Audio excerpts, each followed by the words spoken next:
people should know this because I make a point of it, that clitoral stimulation has been described as producing a localized external kind of orgasm. Mm-hmm. That is eliciting orgasm from clitoral stimulation. Yes. It's not a clitoral orgasm. It's a clitorally elicited orgasm. Correct. And vaginal stimulated orgasm has been described as more internal and deep and heaving, because the nerves that carry sensation from the vagina are internal or visceral nerves, whereas the pudendal nerve carries the sensation from the clitoris, which is external. Mm-hmm. And another internal nerve is from the cervix, and that's the hypogastric nerve and also the vagus nerve. And those have an even different sensation. When women have orgasms from cervical self-stimulation, they describe it in much more vague terms, cosmic terms, like, expanding the universe or a shower of stars, because there's less feedback in experience from cervical stimulation than there is from, say, clitoral stimulation. Well, those nerves hit different places. They hit different places. Yeah. And they go to slightly different places in the brain. We've also seen that. But they all go to the same general region. And other women have described that if they stimulate the clitoris and the vagina and the cervix, it activates, and we see that activates more nerve cells in the brain, each of which can produce orgasm. So when you put them all together, it produces a much stronger orgasm. And then other things that we found is that stimulating the nipples, mm-hmm. self-stimulation of the nipples, activates the same cluster of cells in the sensory part of the brain, the sensory cortex, as does the clitoris, vagina, and cervix. So the nipples alone or the nipples in combination? The nipples alone do it. Okay. But they add to the genital stimulation. And that's why, as I told the audience, when I found that there's a classical map of the body called the Penfield Homunculus, which means little person in the brain. We'll show a picture on the video. Okay, and the sensory cortex. Yeah. There's a strip of tissue that how he did that is another heroic study. Yeah, I imagine. Because he was a neuro surgeon at University of Montreal, and he was an epilepsy specialist, and he did he would map he would want to know where the epilepsy is starting from, but and remove that focus of epileptic abnormal activity in the brain. But to get to it, he had to go through the brain, other parts of the brain. So he wanted to make sure he didn't damage critical parts of the brain in getting to the epileptic focus. So what he did was he wanted to ask people. So in order to do that, what he did was he anesthetized, gave local anesthesia to the scalp. Okay. And cut the scalp off. Oh my gosh. In awake people. These are awake patients. Okay. So he removed the scalp, the skin, the hair in the skin, and then he injected the bone with local anesthesia all the way around, and then sawed off the top of the skull. While they're awake. While they're awake. Wow. And then it exposed the brain. And then with a little handheld electrode, he went and stimulated different regions by hand of this strip of sensory cortex, which is like, it's right over the top of the head, from the top of each ear. That's where the sensory cortex is. And it's like if you're wearing earmuffs, that's where the band, it's about the size of the band of the earmuffs. Yeah. And it's exactly under where the band would be if you're wearing it on top of the head. Mm-hmm. So if he stimulated one part of that band of tissue, and people said, "Oh, it feels like you're touching my thumb," mm-hmm. and they moved a little bit. He said, "It feels like you're touching my first finger," and then a little bit more. He said, "Oh, it feels like you're touching my pinky," mm-hmm. and then he moved in the other direction, and it feels like you're touching my face. That's what the people would report as he's doing this. They're awake. That's crazy. And he mapped the whole body. And he also had to go deep into the midline where the two hemispheres meet. Mhm. They're not connected, but they meet. And in that region, that's where they said it feels like you're touching my genitals Mhm. or my feet. The feet and the genitals are right next to each other in that region. Yeah.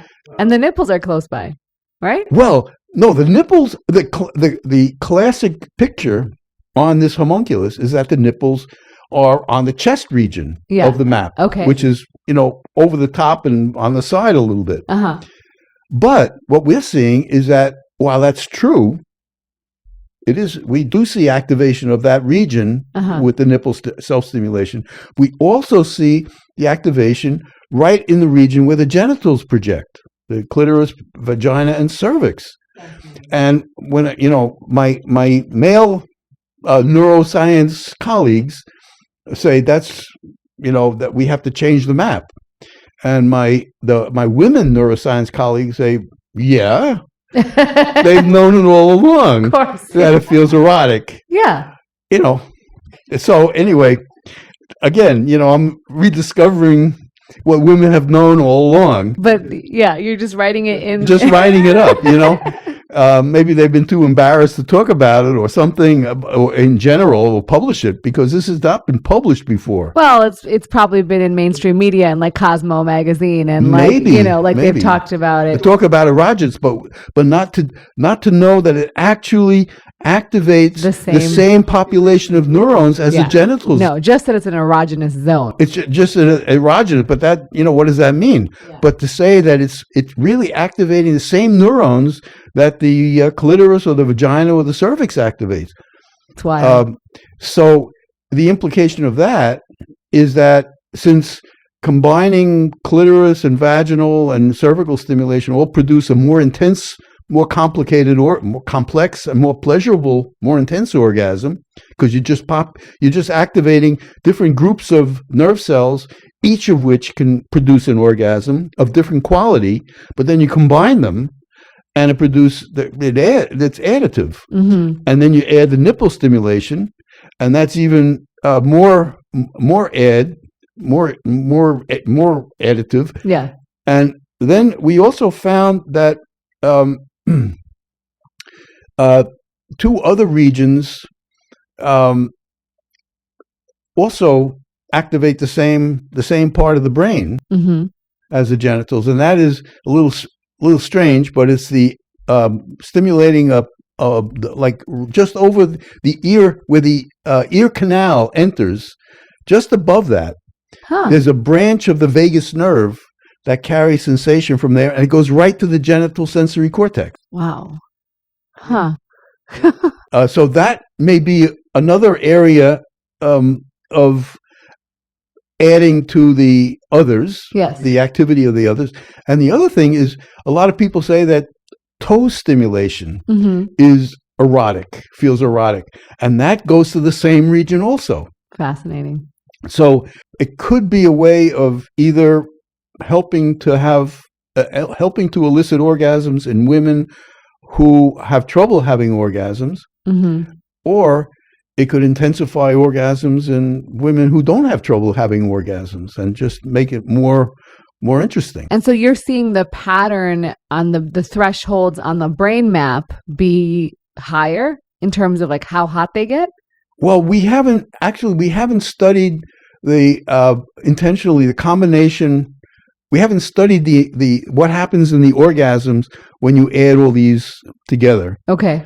We haven't done that yet.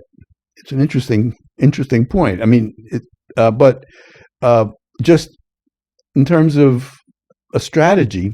But the other important thing is to realize that in order to have an orgasm, you have to have the right rhythm of stimulation.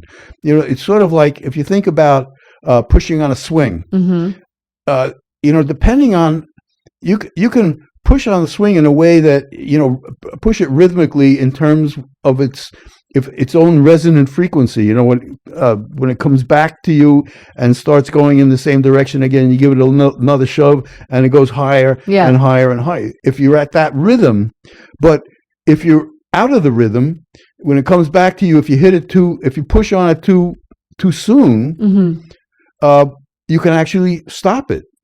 So the rhythm of stimulation is important, and that, you know,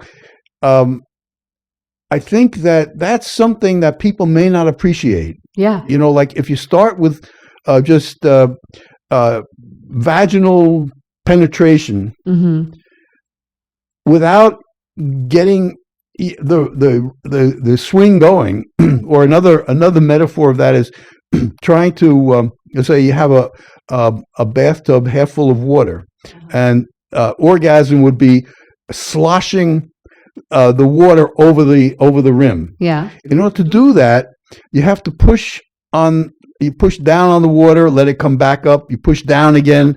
If you get the right rhythm, you get it sloshing back and forth. You have to learn what the rhythm is to optimize the sloshing, and then, you know, you can get it to slosh over the top. But if you do it in the wrong rhythm, or you're not paying attention to the rhythm, it doesn't go anywhere. Is the rhythm unique to the individual? It's unique to the individual, or even to the circumstance. You know, there could be different rhythm at different times depending on other factors. Right. So the critical thing is either self-stimulation appropriately, or you know, communicating with the partner to get the rhythm right. And, you know, a lot of women find it much easier to have an orgasm from clitoral stimulation than from vaginal stimulation or cervical stimulation. So maybe you got to get the momentum going with the clitoral stimulation first. Yeah. And then start the vaginal stimulation, and then even add the clitoral the cervical stimulation to get the once the momentum is going. It's like well, if people know about a manual transmission in a car, you know, you start in first gear, then you shift to second as the momentum you pick up speed. So the engine goes a little slower, but you have the momentum going, and then you go into third gear and fourth gear, fifth, sixth, like that. You can start the car in third gear or fourth gear. Theoretically, you can do it. You're not taking advantage of the torque that you can get starting in first. So you could still get an orgasm, but it may not be as impactful. Yeah, or you may not be able to get it. Yeah. So it's really, and it's all individual preferences. Yeah. So you have communication between partners is crucial.